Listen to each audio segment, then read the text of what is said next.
अगला टॉपिक था electric field intensity at a point on the equatorial line of an electric dipole that is broad side on the position. Equatorial line क्या होती है? Equatorial line होती है electric dipole के just, ये हमारे पास एक इलेक्ट्रिक डायपोल था। इलेक्ट्रिक डायपोल होता है pair of equal and opposite charge. तो एक पेयर बन गया, इक्वल मतलब मैग्नेटिक इक्वल है, अपोजिट मतलब नेचर दोनों का डिफरेंट है। तो एक डायपोल है, दोनों का सेपरेशन कितना है 12, ये इसका डायपोल सेंटर। अब इसके जस्ट परपेंडिकुलर जो भी कोई पॉइंट लेते हैं, पी ले लिया, वो क्या है इसका इक्वेटोरियल पॉइंट। और यहाँ पे हमने फाइंड करना है इलेक्ट्रिक फील्ड इंटेंसिटी। उसको एक्सप्लेन करने के लिए यहाँ कर लेते हैं। तुमने पहले क्या बताया था, हमने लेना है एक इलेक्ट्रिक डायपोल। सो ये पॉइंट हो गया ए, यहाँ पे रखा नेगेटिव चार्ज। ये पॉइंट हो गया बी, यहाँ पे रखा पॉजिटिव चार्ज। और इन दोनों को हमने क्या किया, ज्वाइन कर दिया। ठीक, ये इसका सेंटर हो गया ओ। यहाँ से ओ, ए से ओ तक का डिस्टेंस कितना हो गया एल, और बी से यहाँ तक का एल। टोटल यहाँ से यहाँ तक का डिस्टेंस कितना होता है 12, जिसको हम क्या बोलते हैं इलेक्ट्रिक डायपोल लेंथ।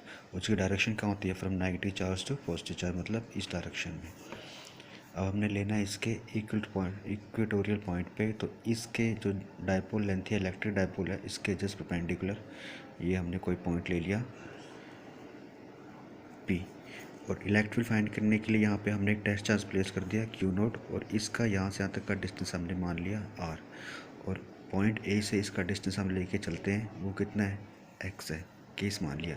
और सेम वही डिस्टेंस यहाँ से कितना है एक्स। ठीक है, अब यहाँ पे हमने इलेक्ट्रिक फील्ड निकाल ली है। अब एक चीज़ देखो, जो नेगेटिव चार्ज होता है उसकी इलेक्ट्रिक फील्ड कहाँ होती है अंदर की तरफ। तो इस पॉइंट पे इसकी इलेक्ट्रिक फील्ड हो गई अंदर की तरफ, उसको मैंने मान लिया E1। ठीक है, और ये जो पॉजिटिव चार्ज है इसकी इलेक्ट्रिक फील्ड कहाँ होती है बाहर की तरफ। तो ये इसकी इलेक्ट्रिक फील्ड कहाँ हो गई बाहर की तरफ, उसको हमने मान लिया कितनी हो गई E2। दो इलेक्ट्रिक फील्ड हो गई, एक E1 negative charge, E2 positive charge. अब एक डायरेक्शन यहाँ पे इलेक्ट्रिक फील्ड, एक यहाँ पे हमने चीज़ सिर्फ एक डायरेक्शन में। तो इसको हम क्या कर लेंगे, रिजॉल्व कर लेंगे टू रेक्टेंगुलर कंपोनेंट्स में। हमने ये मान लिया कि ये जो डायपोल लेंथ से negative charge to positive charge, वो इस डायरेक्शन में एंगल बना रहा है थीटा। ये एंगल बन गया थीटा। और इसके जस्ट पैरेलल हमने एक लाइन ड्रॉ कर दी, ये पी, इसको नाम दे दिया मैंने सपोज आर। अगर ये एंगल थीटा है तो ये वाला एंगल क्या रहेगा थीटा, अल्टरनेट एंगल। ठीक है, ये दो पैरेलल लाइन से ट्रांसवर्स लाइन, अगर ये एंगल थीटा है तो ये भी एंगल कितना होता है थीटा ही होता है। सेम यहाँ पे दो पैरेलल लाइंस थी और ये ट्रांसवर्स लाइन, तो ये एंगल थीटा है, ये भी एंगल क्या रहेगा थीटा। सो E1 को जब हमने रिजोल्व किया टू रेक्टेंगल कंपोनेंट्स में, यहाँ पे तो यहाँ पे आएगा E1 cos थीटा, और यहाँ पे कितना आ जाएगा E1 साइन थीटा। पहले बता रखा कैसे रिजॉल्व करते हैं। सेम इसको हम रिजॉल्व करेंगे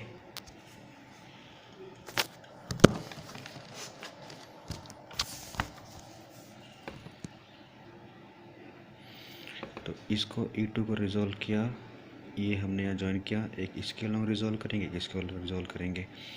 अगर ये एंगल थीटा है तो ये वाले एंगल क्या रहेगा थीटा। तो इसके अलॉन्ग हमारे पास ये बन गया E2 cos थीटा, और यहाँ ऊपर तरफ क्या बन गया E2 साइन थीटा। ठीक है, अब हमने E1 और E2 निकालना है। देखो E1 इलेक्ट्रिक फील्ड है किसकी, इस नेगेटिव चार्ज की। E2 electric field positive charge की। तो पहले E1 ले लेते हैं हम लोग। E1 मैंने लिया, मैग्नीट्यूड में लेके चल रहा हूँ मैं इसको। उसमें से चार्ज को नेगेटिव पॉजिटिव रखेंगे, इस दोनों को पॉजिटिव मान लेंगे मैग्नीट्यूड में। 1/4πε0। उस चार्ज का मैग्नीट्यूड कितना है 1, नीचे नहीं ले रहे। और यहाँ से यहाँ तक का डिस्टेंस, ए से पी तक का डिस्टेंस, वो हमने क्या ले रखा है एक्स का स्क्वायर। डायरेक्शन क्या रहेगी इसकी अलॉन्ग अंदर तरफ, पी से लेके ए की तरफ, पी से लेके ए की तरफ।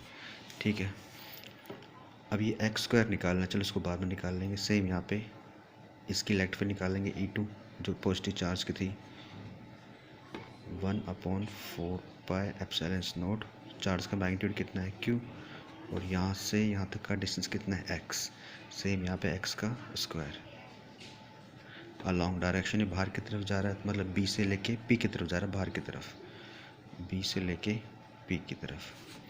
ठीक है, अब दोनों में x है, ये हम x फाइंड कर लेते हैं। ये ट्रायंगल ले लिया हमने फ्रॉम राइट एंगल ट्रायंगल, कौन सा APO, ये वाला APO, ये राइट एंगल ट्रायंगल है। ये बन गया हमारे पास 90। तो ये बेस है, ये परपेंडिकुलर, ये हाइपोटेनियस, मतलब हमारे पास ये बन रहा है ये वाला केस। यहाँ पे P, यहाँ पे O और यहाँ पे A। ये एंगल कितना है थीटा। इसको हमने क्या मान रखा है L। ये कितना है x, ये कितना है x, और ये कितना था r। ठीक है, हमने x फाइंड करना है। इसको पाइथागोरस थ्योरम लगा दो, that is AP² is equal to AO² plus OP square. AP का मान कितना है x, तो x का स्क्वायर बराबर AO कितना है L का स्क्वायर प्लस R का स्क्वायर। ये वैल्यू उठा के यहाँ पुट कर लो। यहाँ पुट कर लेंगे तो E1 कितना आ जाएगा, E1 हो जाएगा 1/4πε0 Q अपॉन कितना था x का मान L² प्लस R²। ठीक है, डायरेक्शन वही रहेगी अलॉन्ग P से लेके A की तरफ।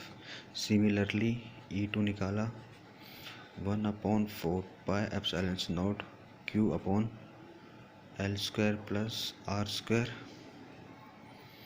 डायरेक्शन अलॉन्ग B से लेके P की तरफ। ठीक है, बाहर की तरफ।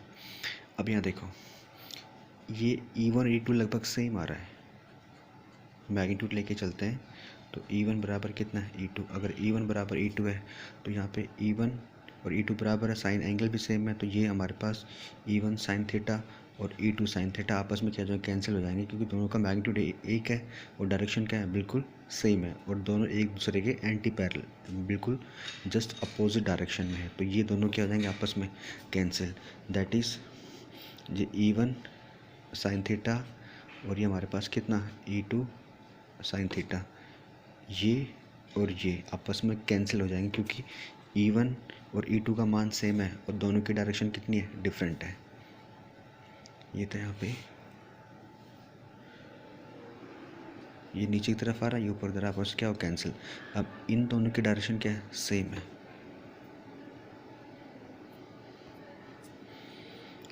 E1 cos थीटा और E2 cos थीटा इस डायरेक्शन में जा रहे हैं, तो ये दोनों ही क्या करेंगे नेट इलेक्ट्रिक बताएंगे, क्योंकि ये दोनों की डायरेक्शन डिफरेंट थी। ये दोनों आपस में क्या कैंसिल हो गए, बच के सिर्फ ये वाला।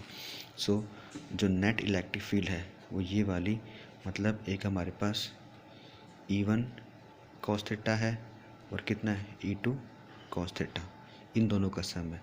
और E1 और E2 दोनों सेम है, इसको हम सिंपल मान लेते हैं। चलो E1 ही ले लिया क्योंकि दोनों बराबर है, तो E1 cos थीटा। ठीक है, अब इसी ट्रायंगल में से cos थीटा निकाल लो। cos थीटा क्या होता है बेस अपॉन हाइपोटेनियस। बेस का मान कितना है मेरे पास L और हाइपोटेनियस कितना AP मतलब x, और x यहाँ से निकालेंगे तो ये मेरे पास हो जाएगा L, यहाँ से x निकाला तो L² प्लस R², रूट यहाँ चला कितनी पावर होगी इसकी 1/2। तो यहाँ पे ये हो गया x का मान L² प्लस R², उसकी पावर 1/2। ठीक है, कोस का मान रख लेंगे। E1 का मान हम यहाँ से लिख रखा है। सो जो नेट इलेक्ट्रिक फील्ड है वो ये आ गई 1/4πε0 Q, और ये L² प्लस R², और ये cos थीटा का मान यहाँ से रखा L² प्लस R² की पावर 1/2। ठीक है, सॉरी, E1 cos थीटा और E2 cos थीटा, इन दोनों का अगर मैं E1 रखता हूँ तो कितना हो जाता है, ये 2 बन जाता है ना, 2 E1 cos थीटा, क्योंकि इसका मान भी सेम है। अगर E2 की जगह मैं E1 रख लेता हूँ क्योंकि दोनों बराबर है, तो इन दोनों का सम कितना आएगा 2 E1 cos थीटा। तो यहाँ पे कितना आ गया, ये 2 और था, E1 का मान रखा यहाँ से उठा के, और cos थीटा ये रखा।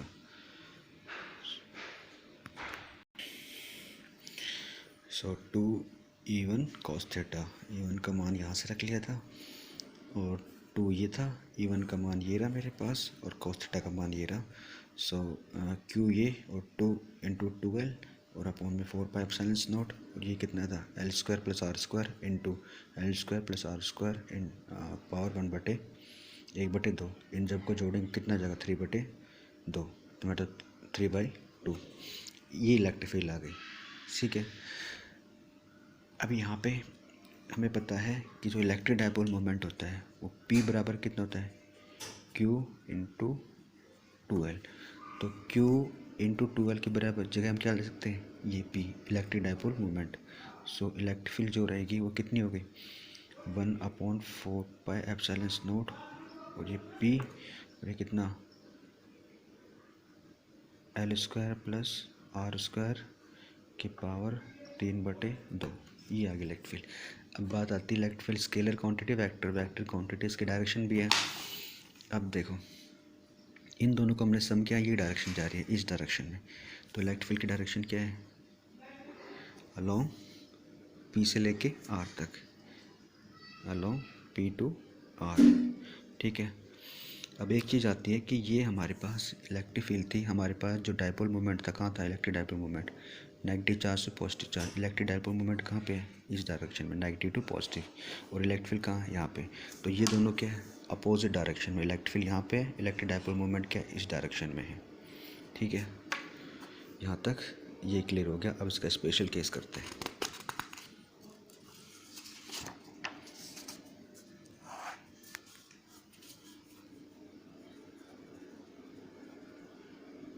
स्पेशल केस वही वाला है शॉर्ट डायपोल।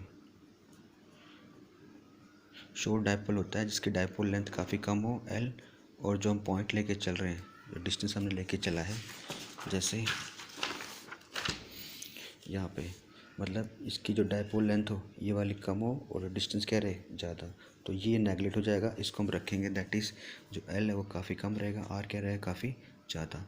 तो जो हमने इलेक्ट्रिक फील्ड निकाली है E is equal to 1/4 pi epsilon naught Q L square plus R square की पावर 3/2। इसमें से L को हम क्या कर देंगे नेगलेक्ट कर देंगे, तो L को हमने नेगलेक्ट किया तो E 1/4 pi epsilon naught Q, L को नेगलेक्ट किया तो आर स्क्वायर, और ये कितना था मल्टीप्लाई 3/2, 2 से 2 कैंसिल कितना बचा R की power 3।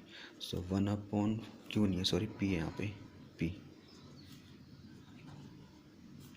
4 pi epsilon not P, और ये कितना R की पावर 3।